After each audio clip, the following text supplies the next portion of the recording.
Welcome to Stories After Midnight. Today we'll be reading a story called The Bitterroot Monster by Jarrett. It's a viewer-submitted story, and I hope you really do enjoy it. A huge shout out to Jarrett for sending this in. Thank you. Without people like you, there would be no channel, so I really appreciate it. And a huge shout out to my patrons for making this episode possible. Let's get started. I've never been an outdoorsy kind of person. As a child, I would spend my time engrossed in a book or watching TV. My father never understood my fascination with the homebody lifestyle, and as the only son, he would always urge me to go hunting or fishing with him. I'd always decline his offers, not wanting to engage in manly escapades. As I've gotten older, however, I've wanted to reconnect with my father. He's long since retired and I've moved away for work. So when he called me up asking if I wanted to travel with him for his latest outdoor excursion, I agreed. He sounded shocked, the normally aged gruff in his voice evaporating into a happy, upbeat surprise. He explained to me that he purchased a new cabin up in Montana and wanted some company over the weekend. I took some vacation time off work and packed a small suitcase. I flew in from LA. I landed in Butte at the smallest airport I'd ever seen. It only had 2 runways. There were perhaps a total of 20 people, half of them employees. I stepped out into the chilly autumn air, the wind piercing my jacket. The parking lot was just as tiny as everything else here, so I had no trouble finding my father. He had gotten older since I'd last seen him, his clean-shaven face more wrinkled, his hair thinner and grayer, the wispy ends frayed like an old Persian rug. He'd lost some of the spring in his step, his movements more labored and uneasy. Despite this, he still got out of his Jeep and embraced me. "Chris! God, it's nice to see you," he said. I towered over him. He must have lost a couple inches. "You too." We got into his Jeep, and he began driving, his glasses slightly drooping off his nose. He explained to me that the drive would be a couple of hours, so we caught up. We talked, mainly about life and how things had been going in the years we had been apart. He seemed upset for the distance between us, longing for a rekindled father-son bond. My mother passed from a stroke, and I left for California shortly thereafter. I didn't do it intentionally to hurt his feelings, but I knew that losing my mom and then me in such a short amount of time must have devastated the old man. By the time we arrived at the cabin, dusk had settled over the horizon. Orange bled into purple, ripples of clouds plastered the sky. As the trees cleared way, I saw the wooden structure gleam through the windshield. The massive cabin was nestled on the shore of a lake which rested on the bottom of a picturesque mountain. To the back of the cabin, leading to the lake, stood a boat dock with a luxurious boat. The name Serafina was written in purple cursive. "Damn, Dad," I said, awestruck. "You like it? She cost a pretty penny, but me and your mother had always wanted to retire in a place like this." "Yeah, it's... I was at a loss for words as I got out of the Jeep and grabbed my suitcase from the back seat. "Great, isn't it?" He finished my sentence. "Yeah, I'm sorry it took me so long to come out here." "Oh, no, don't be sorry. I'm glad you're here." Entering the cabin was an eye-opening experience. Glossy wooden floors and granite countertops as smooth as butter were highlighted by chandeliers. A massive bar, stocked with every kind of alcohol known to man, ran along one of the far walls. Damn, Dad had it made. Wishing Mom was still around, I unpacked in the guest bedroom, the window overlooking the lake in the back. Moonlight began reflecting off the water's surface. I took a quick shower and found my dad in the living room, a beer in his hand. I laughed. Some things never change. We grilled some burgers, caught a college football game on the TV, then sat out on the dock, enjoying the crisp Montana air. We spoke over chirping crickets. "You ever hear about the Bitterroot Monster?" my dad asked, his expression measured. I laughed at the absurd change in conversation. "What? Oh, come on, you don't buy into that legend crap, do you?" I said, cracking the top off my 3rd bottle. "Oh, I don't think I do. A guy named Ed who sold me this chunk of land sure did, though." "Yeah? You don't say." I took a long pull. A wolf howled in the distance, the echo soaring into the night quickly before dying. The boat rocked back and forth gently on the water, the dock creaking softly with the repetitive movement. Dad groaned as he stood up to grab another beer. He was convinced that there was some kind of beast out here. Not sure I believe him. Something apparently scared him half to death because he was happy to sell this place for dirt cheap. A place he owned for 30 years. Imagine someone happy to sell off a piece of paradise like that. Not just happy, but eager. He shrugged. Doesn't make sense. The words cut through my haze and I felt a bit more sober. I heard ice rustle as he returned with an IPA. What did he see? I asked.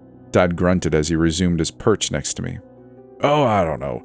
Didn't tell you any of his personal tales. He did tell me of a story, though, about a local girl that went berry picking back in the 60s that was eaten alive. Eaten alive? Jeez. Back in 64, he said. Said she was in a berry patch about a half-mile from here, in an open clearing up the trail, when she was devoured, just like that. He snapped his fingers. By this beast you're talking about? I asked. The mother swore by it, said it looked like a gorilla. A chill ran down my spine. Who's to say it wasn't a bear? I asked. My father shrugged. Oh, well, that was a long time ago. I'm sure it's been changed and exaggerated over the years. Don't get me wrong, there's something strange out here in these woods, but nothing that strange. Sure, but what did he tell you? Sweat pooled in my back. I scratched at it in a vain attempt to alleviate my discomfort. So, the mother and daughter are in this clearing, right? The mother's watching her daughter, who is around 12, walk along the edge of the clearing where the berry shrubs are nestled. It's getting late in the afternoon, so the mother tells the daughter it's time to pack up and head home since it'll be dark soon. This is when the mother hears a sound to her right. She told the forest rangers later on that she thought it was the strangest thing, because the rest of the forest went dead silent. No birds, no wind, nothing. That's when she sees it part the tree line. The monster? I asked, my hand clutching my beer like a vice. Dad nodded. It's a massive hulking thing. She said around 9 feet tall, all covered in black hair. It walks right up to her daughter. Who doesn't see it right away since her back is to the thing. She's still in la-la land picking berries. The mother screams and this catches the daughter's attention. The daughter turns her head, catches sight of it, and just stares frozen in fear. The monster grabs one of the girl's arms and, well, you can guess the rest. God, I said, leaning back on my palms. I shook my head. I can't imagine. He told another one about a coal miner who was chased down a ravine by a huge bipedal beast. Had to hide out for 2 days before it stopped looking for him. 2 freaking days. Wife thought he died in the shaft before he found his way back down to town. He'd have night terrors and started having seizures. Ended up dying from that. He let out a long breath. Hell of a thing. He paused before continuing. But I'll tell you what. When we finalized on this place, Ed told me to be careful and to carry a gun in case of that beast comes back. I thought the whole thing sounded far-fetched, but I do feel better having my hunting rifles. He took another swig. What kind of beast are we talking about? There aren't any gorillas around here, I said. He shrugged. Some kind of hairy ape man. Like Bigfoot? Yep. Bigfoot, Sasquatch, Yeti, whatever you want to call it. Locals call it the Bitterroot Monster. I guess this one is really aggressive. He belched. They aren't normally? No, apparently not. Out of curiosity, I bought a book about them when I was in the city.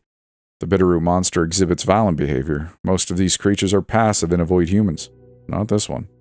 What do? They supposedly hunt us. They can smell human pheromones. Unlike Bigfoot, this monster seeks out humans for food. Consider us nourishment. Some of them are vampiric and lap up the leftover blood. It's probably just a local legend, I said, not trusting my own facade. Yeah, till I see one I'm not convinced. Supposed to be one big monster. You said, what, 9 feet tall? In that ballpark. Supposedly weighing 1,000, maybe 2,000 pounds, he said. I whistled. That's one big boy. We both laughed, finished our beers, and headed inside for bed. Despite my humorous facade, I felt unnerved. I made sure to lock my bedroom window. Like a child, I checked under my bed and in my closet. When I didn't find a nightmarish beast hiding in either, I slipped the underneath covers and dozed off to sleep. I shot up in bed, my heart pounding. Something outside. I couldn't place what it was, but I felt off. The air felt charged. I glanced at the clock on my nightstand, 3 in the morning. Damn. I rubbed my eyes to dispel sleep's embrace. I sprang up out of bed, an ear-piercing howl, a shriek from outside my window. I wiped a thin veil of sweat from my brow, and it sounded like an ape. No, it couldn't be. I must be dreaming. I shook my head. What was going on? Was I just hung over from the beers? Surely that must be it. There's no way that was real.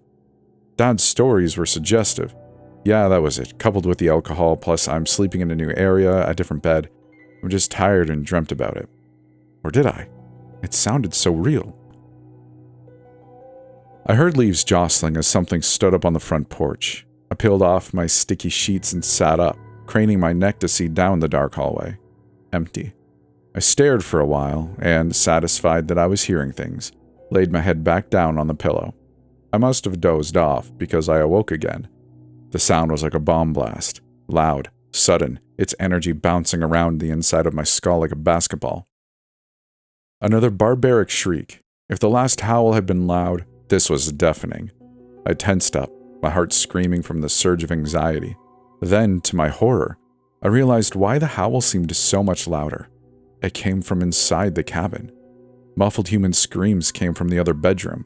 The crunching of bone, the splatter of blood, the feeding, the frenzied squelching of flesh being greedily devoured, the obstructed breathing between bites, the squishing sounds. It bathed it, drank it up like nectar from God. Now sucking noises, the slurping of marrow through shattered bone. Another soft yelp, then the silence sifted down like a blizzard. The quiet chilled my core, ate away at my sanity. I could feel the presence, the massive, ominous beast I had laughed at only hours before. Was it aware of me? I had to stay quiet. My blood congealed in my veins as I heard footsteps. Loud, heavy footsteps that strained the floorboards to their limit. The wood creaked and groaned with each step, the bed shaking, the posts rattling. The steps got closer, their menace ready to pounce, like a coiled snake. It was still hungry. The steps continued down the hallway until they reached my bedroom door. Ferocity like this seldom happened in an area so tranquil. "Dad?" I tried to whisper. Air couldn't escape past the lump in my throat. It was trapped, like the wine inside a corked bottle. "Dad!" I rasped softly, the voice coming out unnatural and hoarse.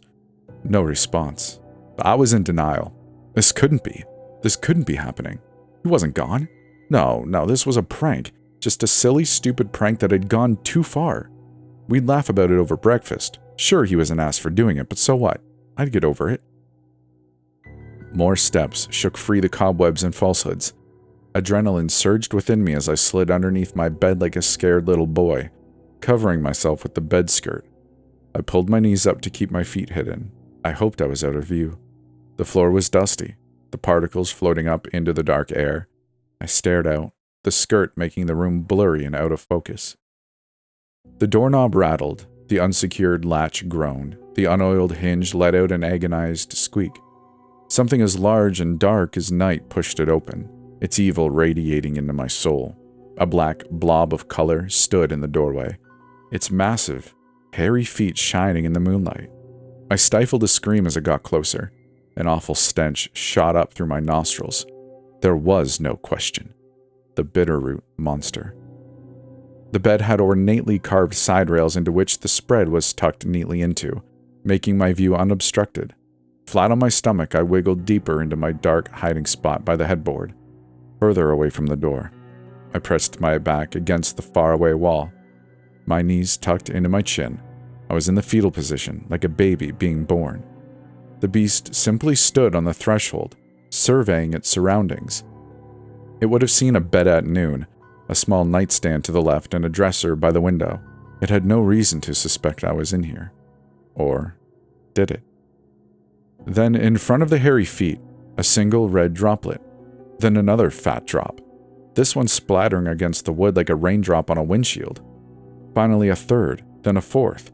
I knew the blood wasn't that of the beast, but I couldn't think about that right now. I had to focus on survival. The beast moved deeper into the room. Off to my left, I didn't dare turn to my head to follow its path. I could hear its breathing, its lungs working overtime to fill its massive frame with enough oxygen. If it decided to bend down, it would no doubt see a swatch of my pajama pants or the sleeve of my thermal. The tightly wound coils of the box springs rose and fell with my shallow breaths, which I timed in unison to the creature's.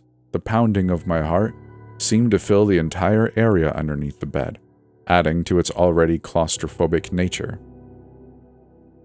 It stood there for what felt like hours, just breathing. Then I heard it move again and walk over to the closet. The door slid open violently on its rollers. Wood cracked and splintered as it slammed into the frame. I craned my neck to keep track of it. It squatted down and I saw for the first time its back, the long strands of hair covering pulsating muscles. I covered my mouth with my hand, my eyes widening in horror. What if it turned on its haunches? It would see me. Damn it, it would see me, and then it would drag me out and rip off my arms and legs and eat them. It would be the last thing I'd ever see. What Dad said came back to me. It can smell human pheromones. They seek us out for food. A dull acceptance came over me. There wasn't anything I could do to stop what was about to happen. Then, my worst fear being realized, the creature slowly turned as if knowing exactly where I was.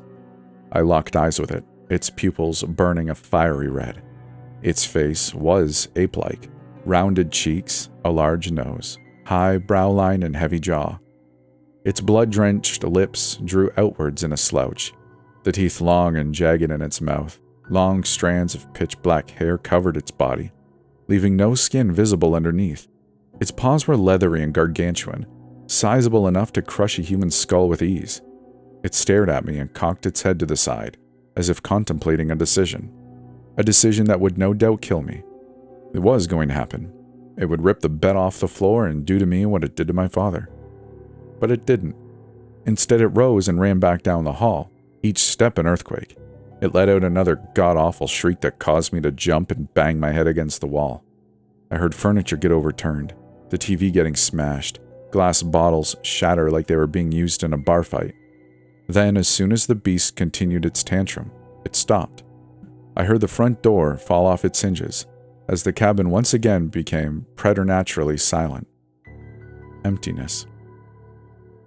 It took a long while to work up the courage to slide out from under the bed. When I did, I sagged against the bed, my energy depleted.